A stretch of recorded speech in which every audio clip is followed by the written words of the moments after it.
দর্শক, আপনারা হয়তো খবরে শুনেছেন যে উল্টা রথের দিনে সেই দীঘাতে কোনো লোকেই নাই, কোনো লোকেই না রাস্তাঘাটে, এবং কি সেই যে মন্দিরটা আছে জগন্নাথ মন্দির, সেখানে লোক নাই। কেন লোক নাই? আবার প্রথম দিন যেদিন রথ ছিল, সেদিনকা সেই দীঘাতে, সেদিনকা সেই জগন্নাথ মন্দিরে মুখ্যমন্ত্রী ছিল, এবং কি প্রচুর লোক আমরা দেখতে পাই সেখানে, প্রচুর লোক। কেন লোক? আমরা মাঝে মধ্যে মিছিলে দেখি যে মুখ্যমন্ত্রী ভাড়া করে লোক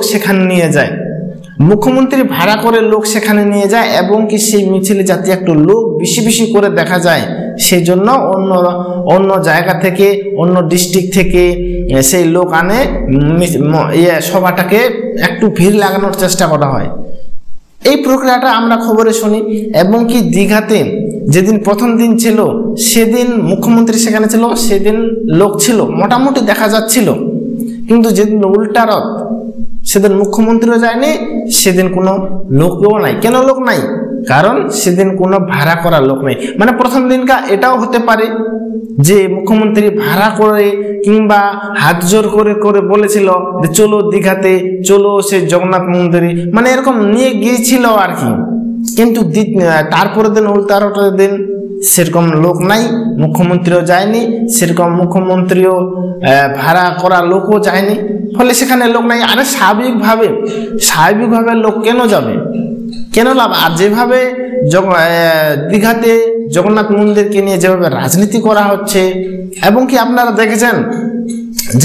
দেখেছেন যে মুখ্যমন্ত্রী সেই জগন্নাথ মন্দিরের প্রথম দিন যে রশিটা টানে, সেখানে সেই দড়ির উপর, রশির উপর পা দিয়েছিল। এটা কিন্তু বাংলার সবাই দেখেছে। ফলে একটা ক্রোধ। আর আপনারা জানেন, হিন্দু যদি ভাইয়ে ভাইয়ে ঝগড়া হয়, আমি একটা বাস্তব কথা বলে দিচ্ছি, হিন্দু যদি ভাইয়ে ভাইয়ে ঝগড়া হয় তাহলে তার সম্পর্কটা অনেক দিন ভেঙে থাকে। সম্পর্কটা আর পুরনো সম্পর্কের মতো হয় না, আগের সম্পর্কের মতো হয় না, এবং কি সম্পর্কটা মানে অনেক দিন ধরে বিচ্ছিন্ন হয়ে থাকে, আর হয় না ওটা। আর সেখানে আমাদের মুখ্যমন্ত্রী হিন্দুদেরকে কতবার আঘাত দিয়েছেন, আর কত হিন্দু মানুষরা সহ্য করবে? হিন্দু দেবদেবী, হিন্দু মন্দির, হিন্দু পুজোতে বাধা কত আর সহ্য করবে আমাদের হিন্দু মানুষেরা, হিন্দু ভাই বোনেরা, হিন্দু সম্প্রদায়। ফলে সেখানে একটা সব হিন্দু মানুষ এখন কিন্তু মনে আঘাত পেয়েছে, সে আঘাতটা কিন্তু ভুলতে পারছে না, মানে অ্যাকচুয়ালি ভেঙেছে মনটা। ফলে এই উল্টা রথের দিন সেই দীঘাতে জগন্নাথ মন্দিরে যায়নি, সেরকম লোক হয়নি। এবং কিন্তু আপনারা এখন দেখতে পাচ্ছেন যে সেই হিন্দু সম্প্রদায়কে আমাদের মুখ্যমন্ত্রী ইগনোর করাতে এখন আপনারা দেখতে পাচ্ছেন যে সেই হিন্দু সম্প্রদায় এমনি একজোট না হলেও ভোটে কিন্তু একজোট হয়ে গেছে। মানে ভোটে বুঝে গেছে যে ভোট কাকে দিতে হবে, কাকে বা কোন দলকে, কোন পার্টিকে দিতে হবে, এটা কিন্তু মনে মনে ডিসাইড করে নিয়েছে। কারণ এত আঘাত, এত যন্ত্রণা, এত অপমান আর সহ্য করা যায় না। ফলে ডিসাইড করে নিয়েছে নিজের মনের মধ্যে যে কাকে ভোট দেওয়া দরকার, কাকে ভোট দিতে হবে, কাকে ভোট দিলে আমরা হিন্দু সমাজ, হিন্দু সম্প্রদায়ের মানুষ ভবিষ্যতে সুরক্ষিত থাকবে। ফলে এটা কিন্তু ডিসাইড করে নিয়েছে। তার জন্য প্রমাণ পাওয়া গেছে কালীগঞ্জে, তার জন্য প্রমাণ পাওয়া গেছে নন্দীগ্রামে, এবং কি আরো সমবায় সমিতির যে ভোটগুলো হচ্ছে সেখানে প্রমাণ পাওয়া যাচ্ছে যে হিন্দু সম্প্রদায় একজোট হয়েছে, ভোটে তারা একজোট হয়ে ভোট দিচ্ছে। এবং কি এত আঘাত, এই যে অসংখ্য আঘাত হিন্দু সম্প্রদায়কে দেওয়া হয়েছে, সেই আঘাতের প্রতিবাদ এখন করা হচ্ছে।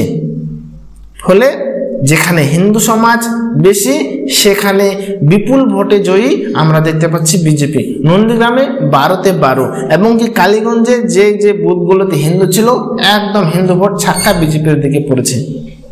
ফলে এগুলো বোঝা যায় যে হিন্দু সম্প্রদায় জেগেছে, হিন্দু সম্প্রদায় বুঝেছে, হিন্দু সম্প্রদায় চিন্তা করেছে, হিন্দু সম্প্রদায় ডিসাইড করেছে যে কাকে ভোট দেওয়া দরকার, কাকে ভোট দিলে হিন্দু সমাজ ভালো থাকবে। ফলে সেই হিসাবেই করছে, ভোট দিচ্ছে। এখন দেখা যাক 2026 কাছাকাছি ভোট, এবং কি সেটা হচ্ছে মেন ভোট। এগুলো তো ছোটোখাটো ভোট, 2026 বিধানসভা ভোট, সেটা হচ্ছে মেন ভোট। আশা করছি সেখানেও উচিত সিদ্ধান্ত নেবে, সঠিক সিদ্ধান্ত নেবে এবং কি সঠিক সিদ্ধান্ত নিয়ে ভোট দেবে, যাতে ভবিষ্যতে হিন্দু সমাজের উপর কোনো বিপদ না হানে, যাতে ভবিষ্যতে হিন্দু সমাজ সুরক্ষিত থাকে। সেই কথাটা চিন্তা করেই আশা করি সে 2026-এ হিন্দু সম্প্রদায়, হিন্দু মানুষ ভোট দেবে। এত আঘাত সহ্য করা যায় না, এত আঘাত সহ্য করা যায় না। এই যে মুর্শিদাবাদ, এই যে মালদা এবং কি আরো দুর্গাপুজোতে পুজো দিতে বাধা, পুজোর মূর্তি ভাঙচুর ইত্যাদি, এইসব মানে দেখে শুনে মানে মনে একটাই প্রশ্ন জাগে যে এত যন্ত্রণা, এত কষ্ট, এত বাধা আমাদের হিন্দু সম্প্রদায়ের উপর সহ্য হয় না বা সহ্য করা যায় না, ফলে হিন্দু সমাজ জাগছে। দেখা যাক 2026-এ কি হয়। আমাদের হিন্দু সম্প্রদায় সঠিক সিদ্ধান্তটা নিতে পারে কিনা, সঠিক চিন্তা ভাবনা করে সঠিক সিদ্ধান্তটা নিতে পারে কিনা, এটাই দেখার সব থেকে একটা আগ্রহ 2026-এ কি করে। তো দর্শক, এটাই হচ্ছে ব্যাপার যে জগন্নাথ মন্দির দীঘাতে উল্টা রথের দিন সেরকম বলতে কোনো লোকেই নাই। এবং কি এর আগে যে আমরা মিডিয়াতে শুনছিলাম যে সেই সভাতে লোক নাই, কিংবা সেই সভাতে যে লোক ছিল লোকাল লোক নাই, অন্য জায়গা থেকে সেই লোকগুলোকে আনা হয়েছিল গাড়ি করে, ফলে সেই সভাটাতে লোক দেখাচ্ছিল, যাতে মিডিয়াতে দেখায় যে হ্যাঁ অনেক লোক, বহু সংখ্যক লোক সমর্থক আছে শাসক দলের। ফলে দীঘাতে সেটা প্রমাণ হয়ে যায় উল্টা রথের দিন যে যা করা হয় সভাতে সেগুলো ভাড়া করে লোক আনা হয়, এবং কি দীঘাতে ভাড়া করে লোক আনা হয়নি, তো দীঘাতেও লোক নাই, নর্মাল লোক যেরকম লোক হয় আর কি। তো দর্শক, এই হচ্ছে বিষয়। আশা করি ভিডিওটা বুঝতে পেরেছেন যে বিষয়টা আমি বলতে যাচ্ছি। দেখা হচ্ছে পরবর্তীতে, ততক্ষণে ভালো থাকবেন, সুস্থ থাকবেন, ধন্যবাদ।